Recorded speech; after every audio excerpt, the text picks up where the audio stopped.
Clip number 664۔ اس clip میں آپ قرآن پاک کی سورہ نحل کی آیت نمبر 25 سے 27 تک کی تلاوت، ترجمہ اور تفسیر قرآن صراط الجنان سماعت فرمائیں گے۔ بسم اللہ الرحمن الرحیم۔ ترجمہ: اللہ کے نام سے شروع جو نہایت مہربان رحمت والا ہے۔ لِيَحْمِلُوا أَوْزَارَهُمْ كَامِلَةً يَوْمَ الْقِيَامَةِ وَمِنْ أَوْزَارِ الَّذِينَ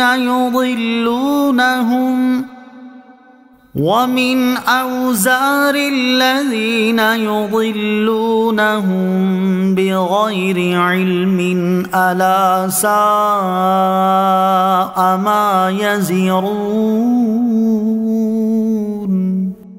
ترجمہ: اس لیے کہ قیامت کے دن اپنے پورے بوجھ اور کچھ ان لوگوں کے گناہوں کے بوجھ اٹھائیں گے جنہیں اپنی جہالت سے گمراہ کر رہے ہیں۔ سن لو یہ کیا ہی برا بوجھ اٹھاتے ہیں۔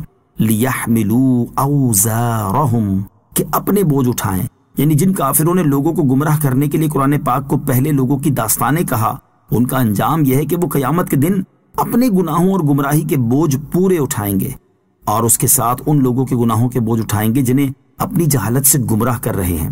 قد مكر الذين من قبلهم فأتى الله بنيانهم من القواعد فخر عليهم السقف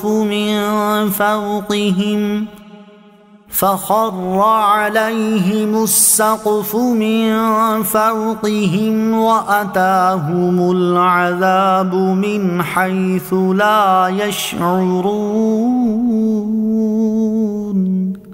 ترجمہ: بے شک ان سے پہلے لوگوں نے مکر و فریب کیا تھا تو اللہ تعالیٰ نے ان کی تعمیر کو بنیادوں سے اکھاڑ دیا، اور اوپر سے ان پر چھت گر پڑی، اور ان پر وہاں سے عذاب آیا جہاں سے انہیں خبر بھی نہیں تھی۔ قد مکر الذین من قبلہم، بے شک ان سے پہلے لوگوں نے مکر و فریب کیا تھا۔ اس آیت پہ اللہ تعالیٰ نے ان لوگوں کی مثال بیان فرمائی ہے جو اپنے انبیاء علیہ السلام کے ساتھ مکر و فریب کرتے تھے۔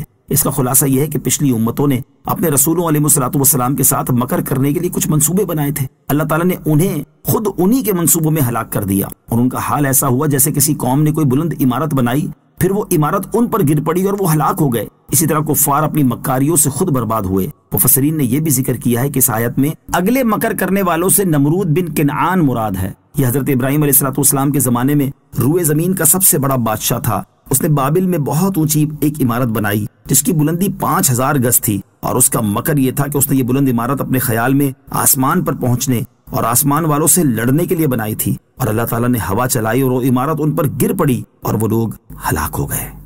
ثم يوم القيامة يخزيهم ويقول أين شركائي الذين كنتم تشاقون فيهم قال الذين أوتوا العلم إن الخزي اليوم والسوء على الكافرين۔ ترجمہ: پھر قیامت کے دن اللہ انہیں رسوا کرے گا اور فرمائے گا، کہاں ہیں میرے وہ شریک جن کے بارے میں تم جھگڑتے تھے؟ علم والے کہیں گے، بے شک آج ساری رسوائی اور برائی کافروں پر ہے۔ ثم یوم القیامت یخزیہم، پھر قیامت کے دن اللہ انہیں رسوا کرے گا۔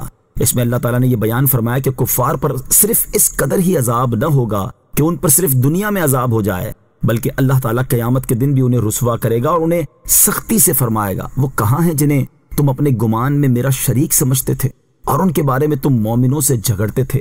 قال الذین اوتوا العلم، علم والے کہیں گے، کفار دنیا میں اہل ایمان کا مذاق اڑاتے تھے، جب قیامت کے دن اہل ایمان کو طرح طرح کی عظمتوں اور شرافتوں سے نوازا جائے گا اور کافروں کو رسوائی کے ساتھ مختلف قسم کے عذابوں میں گرفتار کیا جائے گا، تو اس وقت ان امتوں کے انبیاء علیہ السلام اور علماء جو انہیں دنیا میں ایمان کی دعوت دیتے اور نصیحت کرتے تھے اور یہ لوگ ان کی بات نہ مانتے تھے، وہ حضرات ان کافروں سے کہیں گے، بے شک آج ساری رسوائی اور عذاب کافروں پر ہے۔